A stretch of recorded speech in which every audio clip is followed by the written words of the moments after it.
capítulo que nos corresponde hoy es el 19 del libro de Juan. Juan capítulo 19. Y la enseñanza la he titulado Los últimos momentos de Jesús. Precisamente porque lo que voy a hacer es solo una enseñanza. O sea, no voy a hacer mucho sermón, sino solamente vamos a leer y explicar el capítulo.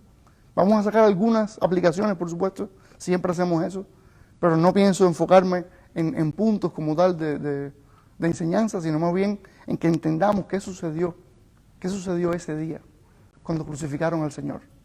¿Por qué? Porque el domingo que viene pretendo hacer entonces un sermón basado en esto que vamos a ver hoy, en la comprensión de lo que sucedió aquí, porque primero que todo el capítulo es un poco extenso. Entonces yo dije, bueno, Señor, ¿lo divido en dos partes?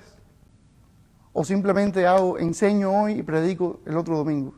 Y yo dije, es mejor no partir al medio del capítulo.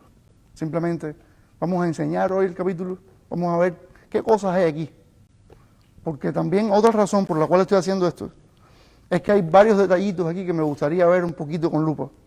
Porque siempre le pasamos por encima a la muerte del Señor y hay varios factores que influyen en esa muerte, de los cuales he hablado un poco a través en el tiempo que hemos estado aquí, pero quisiera enfocarme en eso hoy, ya que el capítulo lo dice.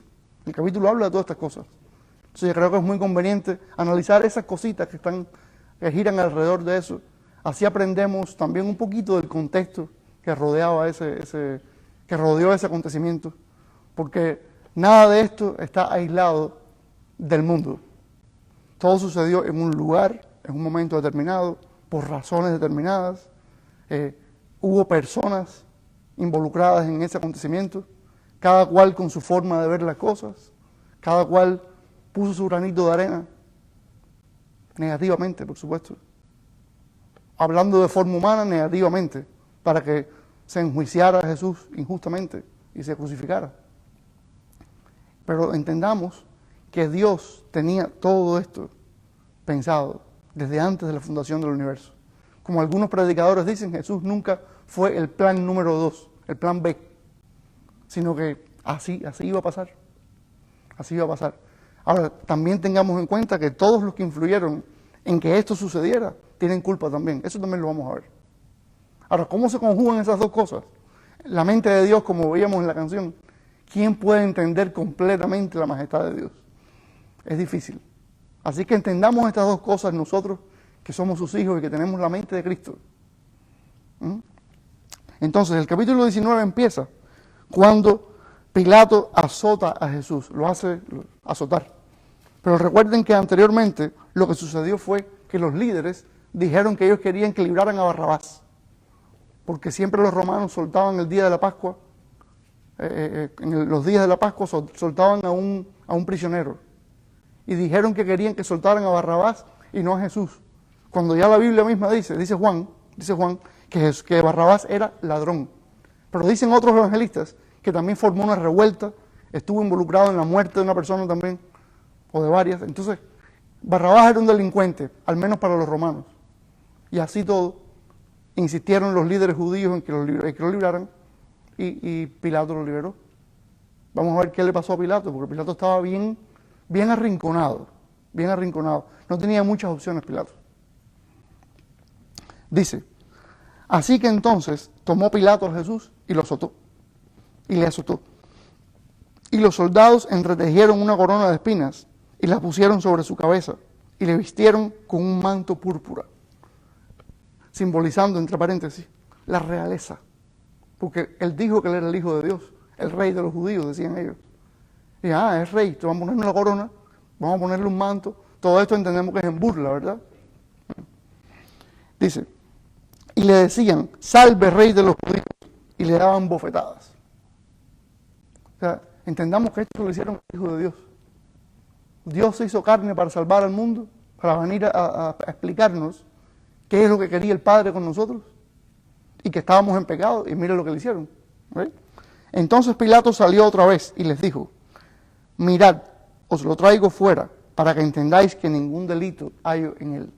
O sea, Pilato lo azotó, porque de alguna manera había que castigarlo, supuestamente, porque esta turba de líderes estaba pidiendo castigo para Jesús. Y Pilato dijo, bueno, quizás si los hago azotar, quizás los aplaco un poco, ¿verdad? Pero de eso nada. Mire, y salió Jesús llevando la corona de espinas y el manto de púrpura. Y Pilato les dijo, he aquí el hombre. ¿Ah? O sea, ya lo hice, ya le di golpes, ya le di latigazos.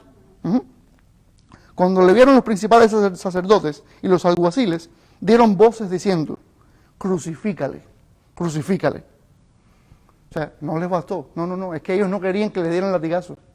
Lo que querían era matar al hombre.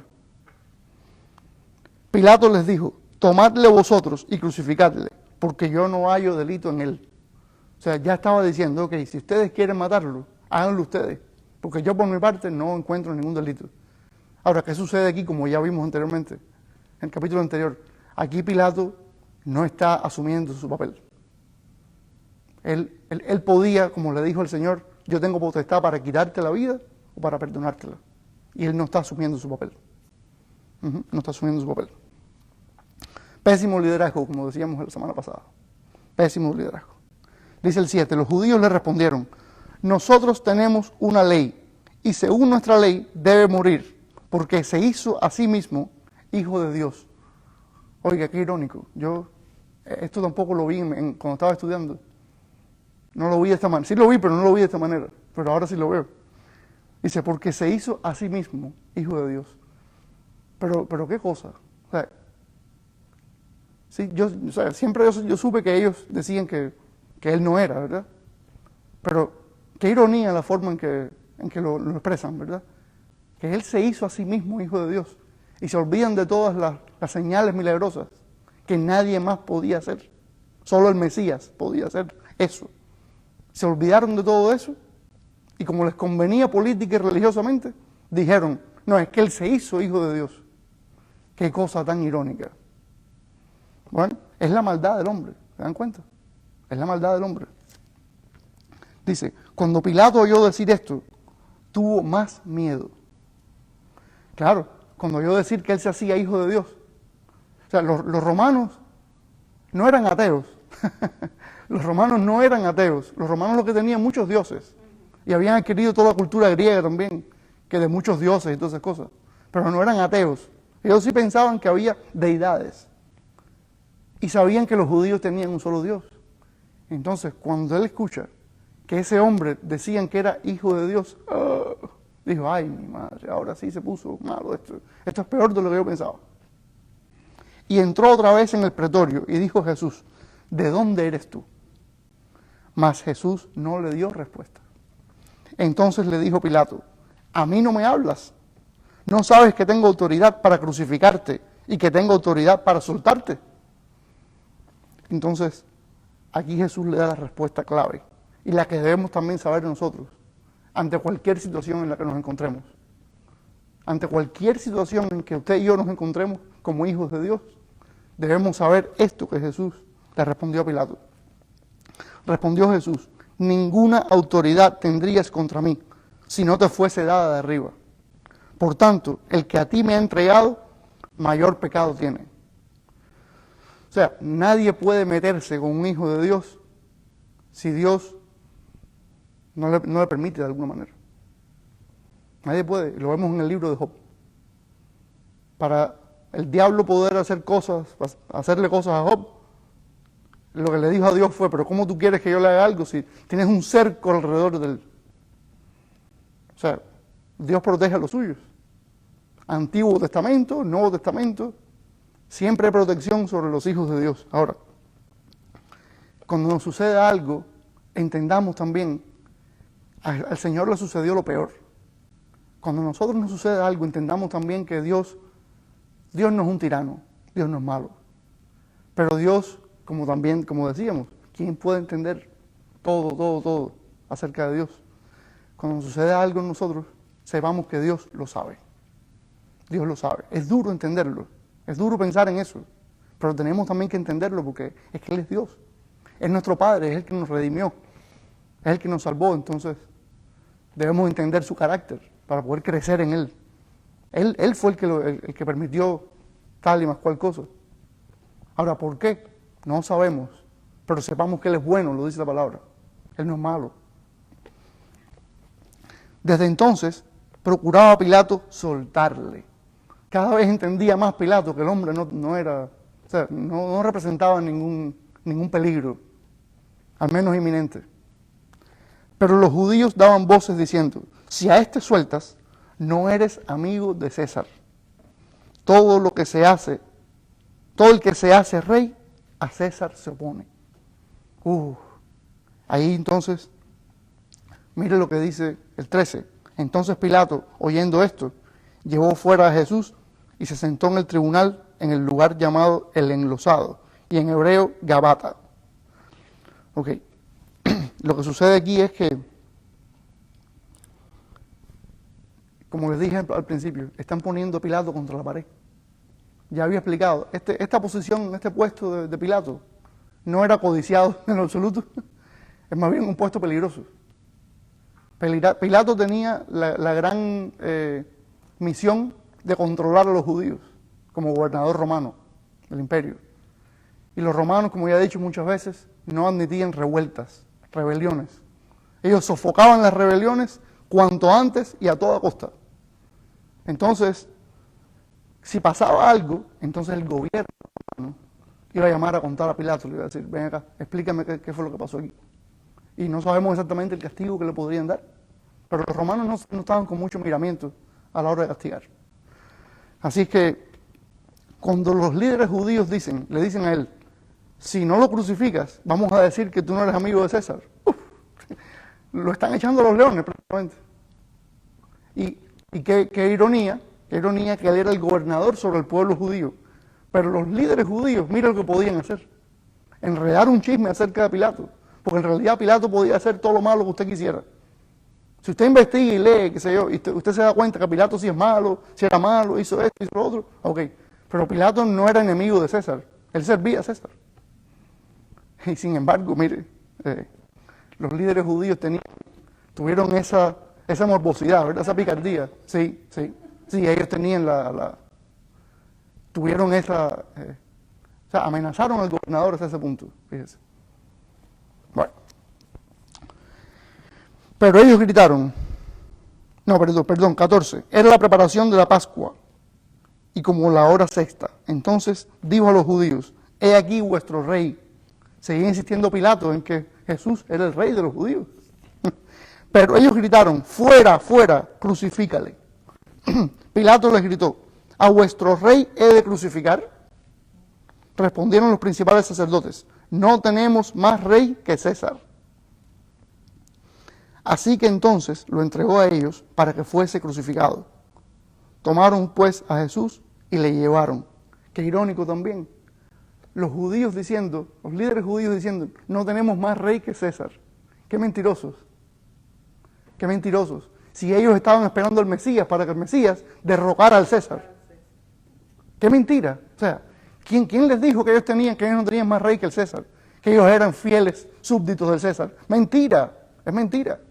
Ellos estaban locos porque le pasara algo al Imperio Romano, que se cayera una vez. Para decir ahora, porque querían deshacerse de Jesús. Con tal de eso, fíjese cómo hacen las cosas la gente que no es de Dios. Con tal de deshacerse de ese hombre que los molestaba, política y religiosamente, ellos fueron capaces de aliarse al César, o sea, de decir que eran aliados del César, que eran súbditos del César, para que Pilato, que era el que tenía autoridad de matar, porque los judíos no podían matar. En su ley decía que sí, pero Roma dijo, no. Nosotros somos el imperio aquí gobernante y nosotros nos reservamos el derecho de matar gente. Cualquiera que tenga que morir tiene que pasar por nosotros. Ustedes no van a crucificar a nadie, ustedes no van a apedrear a nadie como está en su ley. Así que la ley de los judíos, ellos tenían potestad sobre su ley a medias. Pero de nuevo recordemos, Dios sabía todo eso. Entonces, al final, ¿quién permitió que no se pudiera ejecutar la ley de los judíos? La ley de Moisés. Dios permitió eso. Ni los mismos líderes judíos tenían la posibilidad, el poder, para hacer cumplir la ley que Moisés les había dado de parte del Señor. Cosas difíciles de entender. Pero ya en Malaquías vimos cómo se quedó el liderazgo judío. Así que que no nos extrañe eso. Los líderes estaban más que corruptos. Que no nos extrañe que Dios mismo haya permitido ese tipo de cosas. Dice, ok, hasta aquí fue la decisión de crucificar a Jesús. ¿Está bien? Esta fue la manera en que por fin se decidió ya crucificar a Jesús. Ahora vamos a ver la crucifixión como tal. La crucifixión de Jesús, hasta el 37. Dice, y él cargando su cruz salió al lugar llamado de la calavera, y en hebreo Gólgota. ¿Por qué dicen y en hebreo Gólgota? Recuerden que Juan le está escribiendo a personas mayormente de habla griega. O sea, estas personas no sabían todo acerca de la ley de Moisés. No sabían el idioma hebreo. Los lugares que había en Jerusalén tenían nombres hebreos. Pero ¿quién va a entender esas cosas si no se les traduce? ¿Verdad? Es como decir aquí los nombres de las calles, que están en inglés todas. Hay calles que se llaman, qué sé yo, el puente, el qué sé yo, el camino de qué sé yo, cuánto, pero el que no habla inglés no puede saber cómo se llaman. Simplemente ve unas letras ahí y dice, bueno. Y eso que nosotros compartimos el mismo alfabeto con el idioma inglés. Pero ni siquiera el alfabeto hebreo es el mismo que el griego. Entonces eran dos idiomas distintos. Y la cultura también era distinta. Entonces, los receptores de los escritos de Juan no eran hebreos. Era cultura griega, era cultura greco-romana. Y él hizo muchas explicaciones aquí. Y si ustedes leen los demás evangelios, se dan cuenta de que hay muchos detalles que están en los demás evangelios que Juan no incluye. Y es por eso, pues que no vale la pena. Era demasiado. En Mateo, por ejemplo, es muy judío. Muy judío. El que sabe de las cosas judías puede leer Mateo perfectamente. Pero el que no ha estudiado todavía esas cosas, que no conoce bien la palabra de Dios, no puede en realidad leer bien todo y entenderlo. Esa es la importancia de estudiar la palabra. Sin embargo, el que lee Juan, como que entiende un poquito más, yo creo. Un poquito más entiende. Porque él dice, no, es que los judíos tenían esta fiesta. Pero cuando es un público que entiende la cultura judía, no hay que decirle, eso era una fiesta de los judíos. No, usted le dice el nombre de la fiesta. Ellos van a saber qué día era, por qué era, cómo se hacía el ritual específicamente, todo. Dice el versículo 18, y allí le crucificaron en el monte de la calavera, Gólgota, y con él a otros dos, uno a cada lado, y Jesús en medio. Escribió también Pilato un título que puso sobre la cruz, el cual decía, Jesús Nazareno, Rey de los judíos. Y ahí va Pilato de nuevo, con que Jesús es el Rey de los judíos. Pilato sí insistía en que sí, en que él era. ¿Cómo es posible que el gobernador romano insistiera en que ese era el Rey de los judíos? Y su propio pueblo dijera, no es. Fíjense cómo dijeron ellos. Y muchos de los judíos leyeron este título, porque el lugar donde Jesús fue crucificado estaba cerca de la ciudad. Y el título estaba escrito en hebreo, en griego, en latín. Ahí vemos entonces los idiomas que se entendían en aquel momento en la tierra de Jerusalén. Nos damos cuenta, ¿verdad? Los romanos, ¿cuál es el idioma de los romanos? El latín. El latín. Ahora, el griego tenía que estar en griego porque es que el imperio romano conquistó a Grecia, que fue el imperio anterior, militarmente. Pero los romanos adquirieron mucho de la cultura griega también. Y el griego era el idioma que se hablaba en todo el imperio romano. Por lo cual el Nuevo Testamento está escrito en griego. En griego. Entonces, el hebreo, por supuesto, era el idioma de la Biblia. Después de los años y las deportaciones y todas esas cosas en la historia, no se hablaba precisamente el mismo idioma, exactamente, de la Biblia, pero era el idioma bíblico. Ahora, dijeron a Pilato los principales sacerdotes de los judíos, no escribas Rey de los judíos. Ahí le insisten en eso. Fíjate, esto es importante. No escribas eso. Sino que él dijo, soy Rey de los judíos. Ellos seguían insistiendo en que él no era, sino que se decía. Y Pilato seguía insistiendo, no, él sí es. Qué increíble. Y respondió Pilato, yo creo que esta es la única respuesta firme que dio Pilato en su gobierno, que se hizo respetar como gobernador. ¿Ah? La única vez que se paró Pilato en 3 y 2, como decimos en Cuba, como diciendo, lo que yo dije, dicho está, y esto no lo voy a cambiar porque yo soy el gobernador. Mire, respondió Pilato, lo que he escrito, he escrito. Entonces ya no me estén tratando de convencer ni de acorralar más contra la pared, porque no lo voy a cambiar. El hombre, yo pongo que es el rey de los judíos, y así se queda. Cuando los soldados hubieron crucificado a Jesús, tomaron sus vestidos e hicieron 4 partes, una para cada soldado. Tomaron también su túnica, la cual era sin costura, de un solo tejido, de arriba a abajo. Entonces dijeron entre sí, no la partamos, sino echemos suerte sobre ella, a ver de quién será. Esto fue para que se cumpliese la escritura, que dice, repartieron entre sí mis vestidos, y sobre mi ropa echaron suertes. Fíjense, en este caso, sí Juan cita que se cumplió una escritura en este caso, en esta parte de la crucifixión del Señor.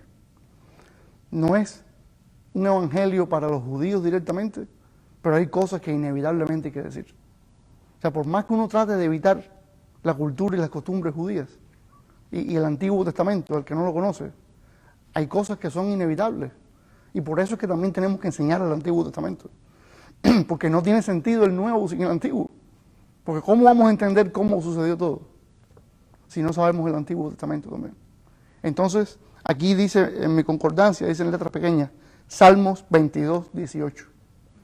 Si usted lee en su casa el Salmo 22, usted va a encontrar que es un salmo totalmente mesiánico.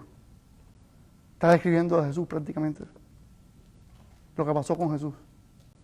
¿Ah? Es como una profecía de lo que le iba a pasar.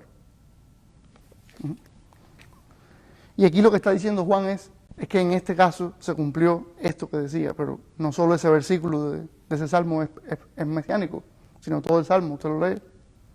Dice, y así lo hicieron los soldados. Estaba junto a la cruz de Jesús su madre y la hermana de su madre, María, mujer de Cleofas, y María Magdalena. Cuando vio Jesús a su madre y al discípulo a quien él amaba, que estaba presente, dijo a su madre, mujer, he ahí tu hijo. Después dijo el discípulo, he ahí tu madre. Y desde aquella hora el discípulo la recibió en su casa. O sea, qué tremendo que no había otros discípulos de Jesús, hombres, porque estaban las mujeres, ¿verdad? Incluyendo su mamá. Y qué tremendo que Jesús le encomiende a Juan, su mamá. Qué cosa, ¿verdad? No a cualquier hombre uno le dice, yo estoy al morir, encárgate tú de mi mamá. O sea, Juan se decía el discípulo al que el Señor amaba. Y hay quien dice, bueno, sí, él los amaba a todos, es verdad.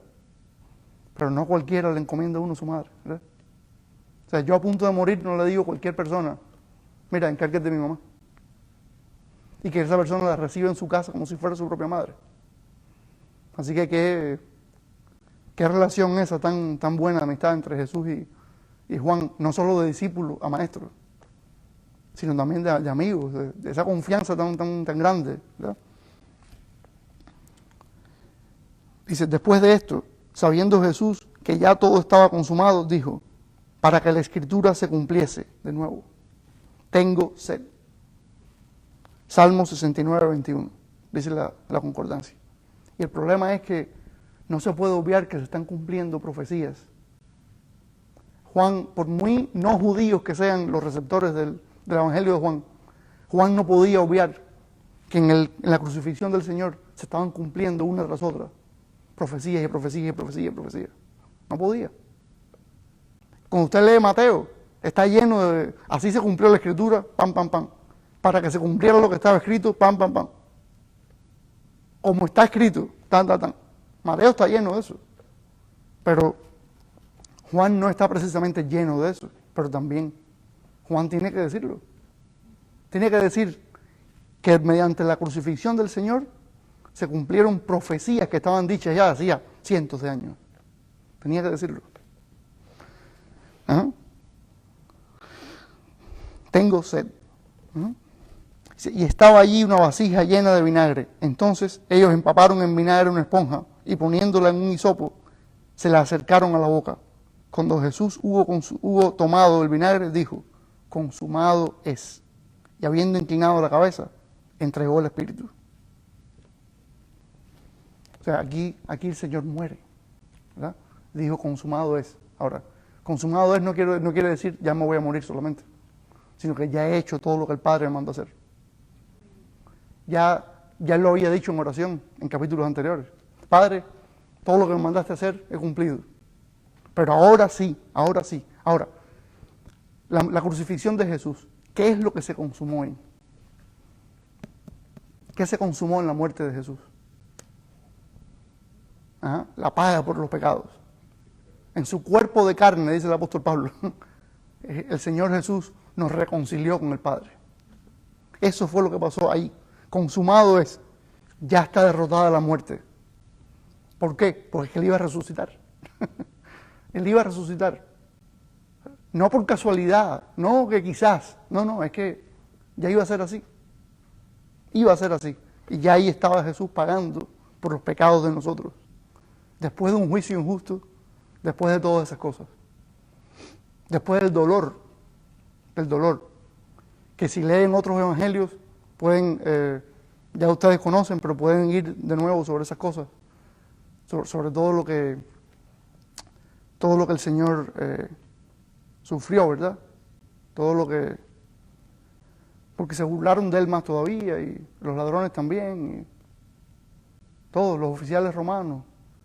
La gente movía la cabeza, decía, ese salvó a muchos y a Él no se pudo salvar, al mismo. Todas esas cosas sufrió Él por nosotros. Como cordero fue al matadero. No abrió la boca, dice Isaías. Más de 700 años antes. Dijo, no abrió la boca. Y así mismo lo hizo el Señor. Esa era la profecía. Y así debía ser. Entonces los judíos, por cuanto era la preparación de la Pascua, a fin de que los cuerpos no quedasen en la cruz en el día de reposo, pues aquel día de reposo era de gran solemnidad, rogaron a Pilato que se les quebrasen las piernas y fuesen quitados de allí. O sea, no podían estar ahí ya cuando se celebrara la Pascua. No podía haber esos cuerpos muertos ahí, celebrándose la Pascua, porque era una celebración, sabemos que es la conmemoración de la salida de Egipto, de la esclavitud de Egipto, muchos siglos antes. Ahora, ¿qué pasó con esto? Bueno, había que deshacerse de esos cuerpos, ya, porque cuando caía el sol, ya era el próximo día. El calendario de ellos no es igual que el de nosotros. El de nosotros empieza a las 12 de la noche, el de ellos no. El de ellos empezaba a la caída del sol, ahí empieza el día. Entonces, tenían que, ya ahí era el próximo día, el día de la Pascua. No podía haber nada de eso. No podía haber nada de ejecuciones ni nada de eso. Ahora, ¿qué pasó con romperle los pies? Bueno, todavía el Señor no, el Señor estaba muerto. Pero los otros dos estaban vivos todavía. ¿Qué pasó? Que con la crucifixión es un método de muerte terrible, es agonizante. Usted se muere por asfixia, porque usted no puede, ya no tiene fuerzas para respirar. Entonces, usted respira empujándose hacia arriba con los pies, empujándose con los pies clavados, por cierto, con un clavo enterrado en el medio. Y usted se impulsa para arriba y ahí respira lo que puede. Y después ya no tiene fuerza y se deja un poco caer. Pero después vuelve para arriba y es como un ahogado, como una gente que se está ahogando en el agua, pero no sabe nadar. Sacó la cabeza, pero sacó la cabeza. Es increíble, es una cosa, es una tortura. La muerte de por sí es una tortura. No solo una muerte, sino tortura también. Ahora, ¿qué pasa si usted le rompe los pies a la persona? Ya no puede impulsarse más para arriba y termina ahogado. Dicen que el corazón se le revienta, en fin, todas esas cosas. Es tremendo, tremendo. Por eso le rompieron los pies, le partieron los pies. Pero que estaba escrito acerca de Mesías, dice, vinieron pues los soldados y quebraron las piernas al primero, y asimismo el otro que había sido crucificado con él. Mas cuando llegaron a Jesús, cuando le vieron ya muerto, no le quebraron las piernas. Claro, ya no hacía falta, ¿verdad? Pero uno de los soldados le abrió el costado con una lanza y al instante salió sangre y agua. O sea, certificación de muerte. Para los que dicen que Jesús en realidad no murió. Porque si Jesús no murió, estamos en pecado todavía. Pero ahí está certificada la muerte de Jesús. Mucha gente lo vieron. Murió. Un hombre que murió. Agua y sangre. Solo un muerto le sucede eso. Agua y sangre. Murió. ¿Ah? Entonces, y no lo certifica una persona, un seguidor de él. Claro, lo escribe un seguidor de él, pero el que lo hizo fue un romano. Así que no fue que a Juan se le ocurrió decir, no, es que murió. No, es que sucedió de verdad. Dice, y el que lo vio da testimonio. Eso es lo que hace Juan. El que lo vio da testimonio. Y su testimonio es verdadero. Y él sabe que dice verdad, para que vosotros también creáis. El testimonio de Juan es para que nosotros creamos. Creamos en ese testimonio. El testimonio de los discípulos de Jesús no es para que nosotros engordemos con conocimiento bíblico solamente, porque eso no tiene sentido. Es para que nosotros podamos después enseñar eso, dar testimonio a los demás, comunicar ese mensaje, pero sabiendo de verdad. No que es que yo oí que Jesús murió y resucitó y por eso yo... No. Es que yo tengo que estudiar bien qué dice aquí, porque de otra manera, ¿cómo yo voy a comunicar a una persona con conocimiento de causa? Yo, mire, la palabra de Dios dice esto, y eso quiere decir esto. De otra manera no se puede. No vale de nada venir y sentarnos aquí todos y decir, bueno, vamos a pasarla bien aquí un rato. Pero no, esta es la oportunidad para estudiar esto, para poder explicarle a otras personas y bendecirlos con el mensaje del Evangelio. Pero un mensaje del Evangelio bien en contexto, ¿verdad? Bien en contexto. No un mensaje diluido ni un mensaje fuera de contexto. Dice, porque estas cosas sucedieron para que se cumpliese la Escritura. No será quebrado hueso suyo. Éxodo 12:46. Y también otra escritura dice, mirarán al que traspasaron. Zacarías 12:10. Ahora, estos dos cumplimientos están bien difíciles de entender. ¿Por qué? Porque no siempre se cumplen las profecías directamente, como Isaías, que dice, como un cordero fue llevado al matadero. Oiga, así mismo pasó. Como un cordero fue llevado Jesús al matadero. No abrió la boca, no dijo nada. Ahora, en Zacarías y en Éxodo está hablando del cordero pascual, el cordero que sacrifican por los pecados. Que dice que no se le podía romper el hueso. Del cordero físico. Por eso es que sabemos que ese cordero apunta al Mesías. Porque hay instrucciones en Éxodo acerca de ese cordero que se iban a comer, ese animalito que se iban a comer. Hay instrucciones acerca de cómo se debía matar y cocinar el animal. Y resulta que esas instrucciones también aplican a lo que debía suceder al Mesías. Por eso es que decimos que es el Cordero de Dios, que murió por los pecados del mundo, es cierto. Pero a él se le aplican también muchas cosas acerca de ese Cordero que era el animalito real. Y Zacarías habla de Dios, de cuando traspasaron a Dios, o sea, de cuando pecaron contra él. Al que traspasaron. Claro, esto es un juego de palabras, porque traspasar no es solamente pecar contra Dios, sino que a Jesús lo traspasaron físicamente, con una lanza. ¿Está bien? Pero estas dos profecías son difíciles de entender, la aplicación a Jesús. Son difíciles, pero no es imposible. Estamos explicándolo aquí. Así como se interpreta. Entonces, esa fue la crucifixión de Jesús. Ahora, vamos a ver la sepultura de Jesús, porque ahí también sucedieron cosas. Después de todo esto, José de Arimatea, que era discípulo de Jesús, pero secretamente, por miedo de los judíos, rogó a Pilato que permitiese llevarse el cuerpo de Jesús, y Pilato se lo concedió. Entonces vino y se llevó el cuerpo de Jesús. O sea, qué cosa, que hasta había discípulos de Jesús que tenían miedo de decir que eran sus discípulos. Así que fíjese hasta qué punto era peligroso ser discípulo de Jesús. Hoy no. Hoy no hay peligro. Aquí en Estados Unidos no hay peligro ser discípulo de Jesús. En ser discípulo de Jesús. Puede que sus familiares le digan, ya te fuiste con los aleluyas. Sí, ya tú no haces ni esto, ni esto, ni esto. Ya estás en la iglesia. Y se burlan de uno así. Pero en realidad, al final, aunque haya ciertos problemas sociales por eso, porque ya uno no lo quiere en esas cosas, porque ya uno no es divertido. ¿No? Ya uno no es divertido. Para ellos, porque los cristianos sí somos divertidos, déjame decirles. Déjame decirles que sí somos muy divertidos. Si no, pregúntenle a los que están aquí. Sí. Pero sí, socialmente puede haber ciertas cosas, ¿verdad? Aquí en Estados Unidos, pero somos libres para profesar que somos seguidores de Jesús. Y mucha gente hasta lo ve bien.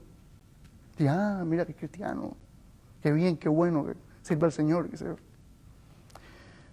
Pero en este tiempo era difícil. Dice, también Nicodemo, el que antes había visitado a Jesús de noche, vino trayendo un compuesto de mirra y aloes, como 100 libras.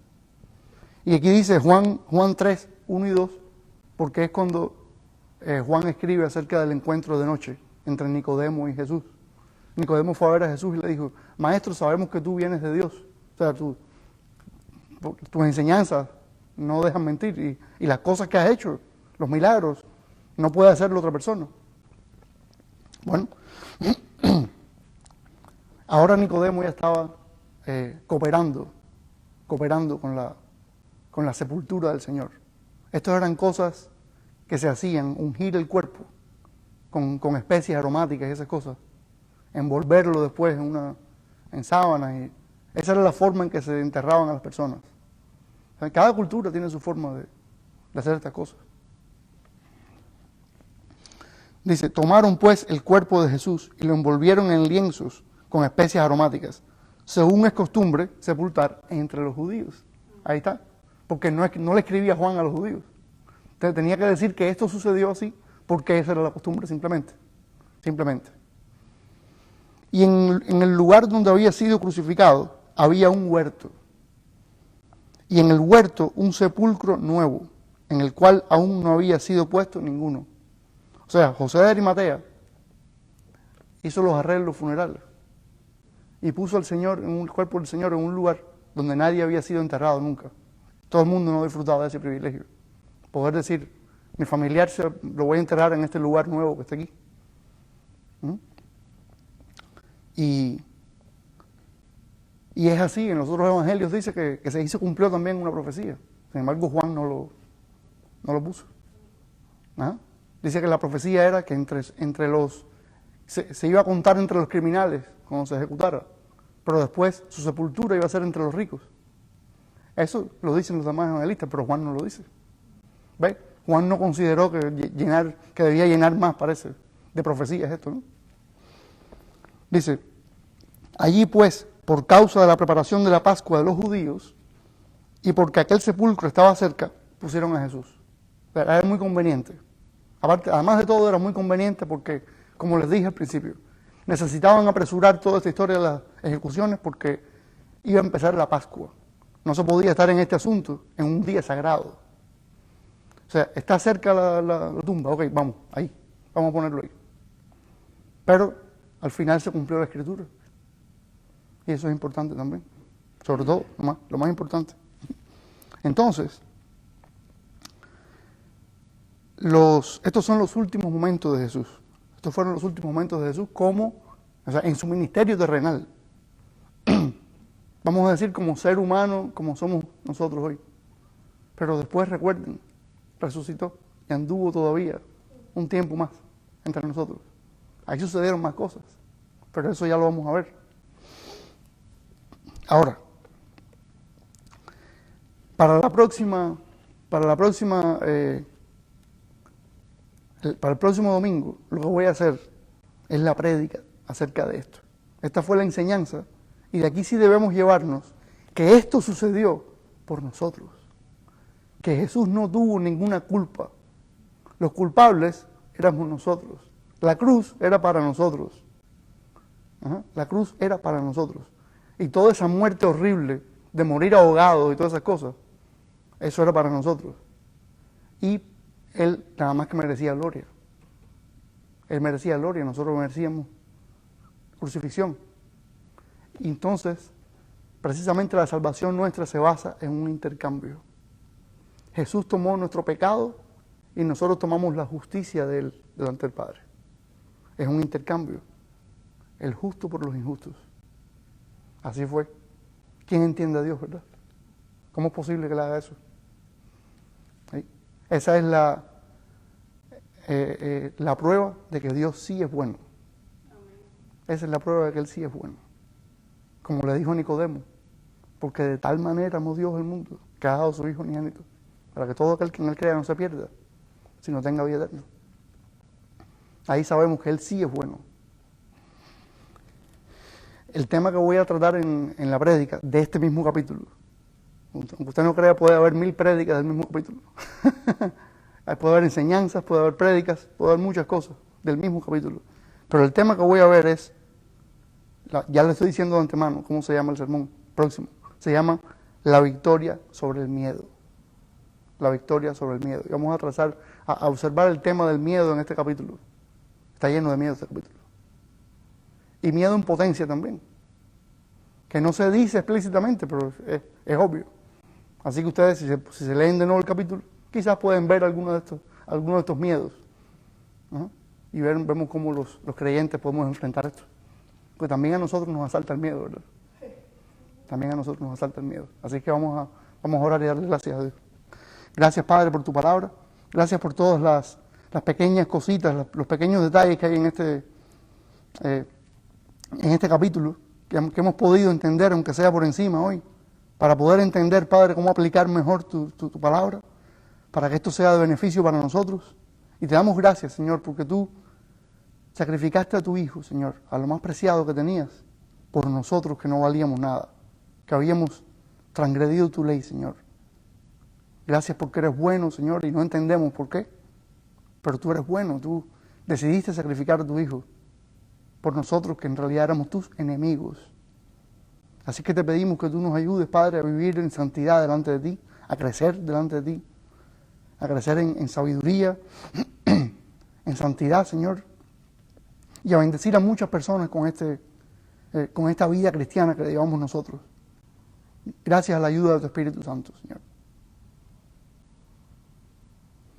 Así que ayúdanos esta semana a cumplir ese mandamiento tuyo, de andar en santidad, de andar en el Espíritu y no satisfacer los deseos de la carne. Y que seas tú, Señor, andar en el Espíritu, en el Espíritu. Eso quiere decir que no es en nuestra propia fuerza, Señor. Nuestra propia fuerza solo vamos a poder satisfacer a la carne, los deseos humanos pecaminosos. Ayúdanos, Señor, a seguir creciendo en ti y estrecha esa relación contigo, entre tú y nosotros. Todo te lo pedimos en el nombre de Jesús y te damos muchas gracias. Amén.